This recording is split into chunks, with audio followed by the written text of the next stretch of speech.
এটি কি খাচ্ছে? না, এটি তো কাসাবা গাছ। গাছ তো আর খাওয়া যায় না। এই যে দেখেন, এই হলো কাসাবা, এটা দিয়েই সাবু তৈরি হয়।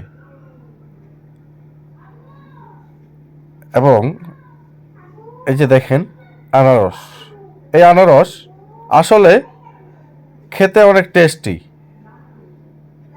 এরপরে আমরা চলে যাব হলো, ও মাই গড, মূলা, কালো মূলা দেখেন। কালো মূলা মানে লালের বাইরের সাইডটা লালচে ধরনের। পেঁপে, ও মাই গড, এই যে পেঁপে। ও কি সুন্দর করে খেয়ে ফেলতেছে, দেখছেন একবার? আনারকলি ফল। ও মাই গড,